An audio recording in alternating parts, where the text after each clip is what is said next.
Olá, queridos amigos, estudantes da lição da Escola Sabatina. Muito bom ter você hoje aqui, segunda-feira, 8 de junho de 2020, para mais um estudo bíblico. O tema do estudo de hoje é o princípio dia-ano. Sim, o princípio dia-ano é um instrumento essencial, fundamental para a compreensão e interpretação das profecias bíblicas. E eu e você precisamos lançar mão desse instrumento para compreendermos de forma clara, objetiva, correta as profecias dos livros de Daniel e Apocalipse, mais objetivamente falando, porque são livros onde as profecias estão descritas por símbolos, por uma lógica de tempo, sobre a base do princípio dia-ano, e também por declarações específicas voltadas para a descrição de tais profecias. Eu peço que você abra sua Bíblia no livro de Números, no capítulo 14.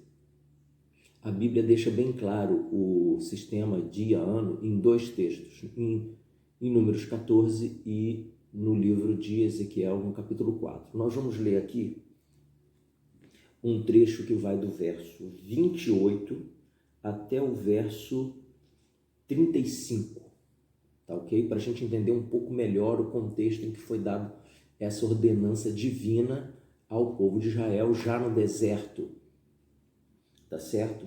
Essa situação, ela é resultado da visita dos espias que foram espiar a terra por ordem, a terra que estava diante deles por ordem de Deus, obviamente para que se fosse organizada uma empreitada militar de conquista daquele lugar, e foi enviado um representante de cada uma das 12 tribos de Israel. O relato foi um relato bastante desanimador, contraditório, exceto por parte de Josué e Calebe, como você já conhece a história. Então o Senhor Deus reage à murmuração de todo o povo de Israel, que creu num relato falso a respeito do que os espias, na sua grande maioria, trouxe, e também da desacreditação que eles apresentaram para o povo da capacidade de conquistarem aquela terra e, obviamente, de serem dirigidos por Deus naquela empreitada. Então vamos ao texto. 14 de Números, o verso a partir do 28. Dize-lhes: por minha vida, diz o Senhor, que como falastes aos meus ouvidos, assim farei a vós outros. Neste deserto cairá o vosso cadáver, como também todos os que de vós foram contados segundo o censo. De 20 anos para cima, os que dentre vós contra mim murmurastes. Essa foi a reação de Deus. Não entrareis na terra a respeito da qual jurei que vos faria habitar nela, salvo Calebe, filho de Jefoné, e Josué, filho de Num. Verso 31. Mas os vossos filhos, de que dizeis, por presa serão, farei entrar nela, e eles conhecerão a terra que vós desprezastes. Porém, quanto a vós outros, o vosso cadáver cairá nesse deserto. É a segunda vez que Deus sentencia a morte de todo o povo que murmurou no deserto onde eles estavam acampados. O verso 33 segue: vossos filhos serão pastores nesse deserto 40 anos e levarão sobre si as vossas infidelidades, até que o vosso cadáver se consuma nesse deserto. E aqui vem então a ciência do sistema de ano. Verso 34. Segundo o número dos dias em que espiaste a terra, 40 dias, cada dia representando um ano, levarei sobre vós as vossas iniquidades 40 anos, e tereis a experiência do meu desagrado. E o verso 35 para fechar. Eu, o Senhor, falei, assim farei a toda esta má congregação que se levantou contra mim. Neste deserto se consumirão e aí falecerão. Então veja, o Senhor Deus, da mesma forma que ele muda a opinião dele a favor do povo, mediante prece, arrependimento, oração, confissão, ele também muda a sua opinião contra o povo, mediante incredulidade, desrespeito, desafio, murmúrio. O murmúrio é algo que ofende a Deus de forma clássica, porque mostra a nossa falta de fé e desconfiança na capacidade de Deus em agir a nosso favor. Como se no passado ele não houvesse feito nada de positivo para nós. As nossas murmurações são entendidas dessa maneira, né? E seguindo no estudo de hoje, que fala sobre essa conversão de dias-anos, que é a base do estudo de hoje, do dia de segunda-feira, não é? O princípio dia-ano, nós precisamos entender que esse artifício é fundamental para a compreensão das profecias bíblicas. Por quê? Porque esse é um dos 3 elementos que fazem as profecias serem compreendidas de forma correta, né? Os outros são o uso de símbolos, não é? Tempos longos, que são explicados pelo sistema dia-anos, e também expressões peculiares. Tá? Primeiramente, a natureza simbólica do que está escrito na profecia de Daniel 7 e 8, por exemplo, são animais que simbolizam reinos, poderes, autoridades. Você não tem no relato da história que animais subiram no trono e governaram nações, mas os animais simbolizavam essas nações, esses tronos, esses poderes. Então eu e você precisamos considerar, na interpretação da profecia bíblica, que os símbolos nos são dados para a representação de algo muito importante e que Deus usou esses símbolos para comunicar a sua vontade através dos profetas. Não é isso? Então eu e você precisamos entender que as expressões de tempo, elas também não devem ser levadas ao ponto literal dos seus dias. Por exemplo, quando você lê a profecia de Daniel no capítulo 8, referendando aqui o verso 14, que diz até 2.300 tardes e manhãs e o santuário será purificado, o termo tardes e manhãs são os mesmos termos usados na semana da criação, não é? Houve tarde e manhã do dia 1º, houve tarde e manhã do dia 2º e por aí foi.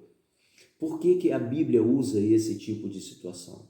Usa para referendar que esse 2.300 tardes e manhãs, eles têm o mesmo tempo e significado da criação, ou seja, 24 horas. Não há aqui uma multiplicação de tempo ou uma nova classificação de como se contar um dia no planeta Terra. Não existe isso. Então, essa confirmação dá a certeza e a ideia de tempo que se quer apresentar. Muito bem. Até aí está tudo certo, se fosse literal uma profecia, mas não é. Então, esse tarde e manhãs, multiplicado pelo sistema dia-anos, eles vão realmente se encaixar no que aconteceu na história. Para nós hoje, na modernidade, é muito fácil. Você olha para trás e vê que a coisa se encaixou de forma exata. Por exemplo, a profecia das 69 semanas. A profecia das 69 semanas, ou 70 semanas também, que é uma dentro da outra, ela aponta para as 69 semanas para o início do ministério de Jesus Cristo. Muito bem, se você não usar o sistema dia-ano nessa profecia, você vai ter, a partir da promulgação da profecia, 1 ano e 4 meses. Em 1 ano e 4 meses, Jesus Cristo não nasceu, não foi batizado e não iniciou seu ministério. O ministério de Jesus Cristo começa no início da última semana das 70. Então você precisa aplicar o sistema dia-ano para compreender de forma exata o que a profecia quis dizer. Segundo ponto do estudo de hoje, muitos acontecimentos e reinos descritos nas profecias abrangem um período de muitos séculos. Se você não tem um sistema dia-anos, isso não bate. Tá certo? Aplicando esse princípio, o tempo se ajusta aos eventos de maneira precisa, o que seria impossível se você levasse a contagem de dias de forma literal. Basta você pegar uma dessas profecias que estamos citando aqui, tanto em Daniel 7, 2, 8 ou do Apocalipse, capítulo 13, 11, etc. E se você não aplicar o sistema de ano, você não vai chegar a lugar algum. A profecia de 2.300 anos começa no século V, antes de Jesus nascer. Ela envolve toda a história dos impérios que estão descritos governando o mundo, passa pelo nascimento de Jesus, o seu ministério, começa com a igreja, cita a igreja, engloba a igreja primitiva, mostra o início dos 1260 anos a partir do ano 538 da nossa era, que vai até 1798, e ela vai culminar no ano de 1843, 1844 da nossa era. Se isso não é aplicado, o sistema de ano, você não chega a lugar algum e não teria compreensão daquilo que Deus quis colocar à disposição da humanidade. Muito bem, por fim, o terceiro tópico, as expressões peculiares usadas para designar esses períodos de tempo sugerem uma interpretação simbólica. Sim, você tem um leão com asas, você tem um urso, etc., você tem um leopardo assim, desse jeito, você tem a estátua de Nabucodonosor, que já citamos aqui em outro estudo, uma cabeça de ouro. Você não viu na história, num relato, uma cabeça de ouro sentada no trono de Babilônia governando. Não é isso. São símbolos que precisam ser interpretados à luz da própria palavra escrita, a Bíblia. Mas esse sistema de ano, ele é essencial para a compreensão do texto bíblico. O comentário bíblico a respeito de Números 14, verso 34, diz assim, olha, o Senhor relacionou o castigo do adiamento, ou seja, da entrada do povo na terra prometida, ao crime da descrença instigado pelos espias infiéis. Esta é a primeira vez que as palavras dia e ano são usadas juntas, num sentido correlato dentro de um contexto profético. Sim, aqui está um contexto profético, aqui está o contexto de uma profecia preditiva, que é tão criticada pela modernidade por alguns estudiosos e teólogos do tempo atual. Mas a Bíblia não foi revogada por Deus e ele nem passou procuração para ninguém alterar a forma com que ela foi construída por sua interpretação historicista para explicar passado, presente e futuro numa linear história da presença, da intervenção divina na história da humanidade. Não posso deixar de ler com você o texto que é paralelo a esse, que está em Ezequiel, no capítulo, vamos ler aqui, Ezequiel, para não deixar a leitura incompleta, Ezequiel, no capítulo 4, que é uma confirmação do que nós lemos aqui, e ensina assim no verso 6 e verso 7. Quando tiveres cumpridos esses dias, é isso mesmo? Isso. Quando tiveres cumprido estes dias, deitar-te-ás sobre o teu lado direito e levarás sobre ti a iniquidade da casa de Judá. É a ordem que Deus está dando ao profeta Ezequiel. E aqui o verso 7. 40 dias te dei, cada dia por um ano. Voltarás, pois, o rosto para o cerco de Jerusalém, com o teu braço descoberto, e profetizarás contra ele. Mais uma vez, o Senhor Deus está usando aqui um paralelismo, de 40 anos em relação à profecia sobre Jerusalém. Nós vamos caminhando para o encerramento do estudo de hoje.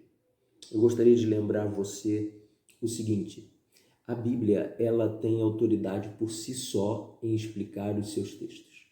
Eu e você não dependemos de nenhum outro texto, de nenhuma outra fonte para compreender o que a Bíblia quer dizer. Nós só precisamos de tempo, aí tempo literal, tá? Não é profecia não. Nós precisamos de tempo literal para debruçar os nossos olhos sobre o escrito bíblico e permitir que a Bíblia nos diga aquilo que ela quer dizer. Ok? Muito feliz de ter você aqui hoje.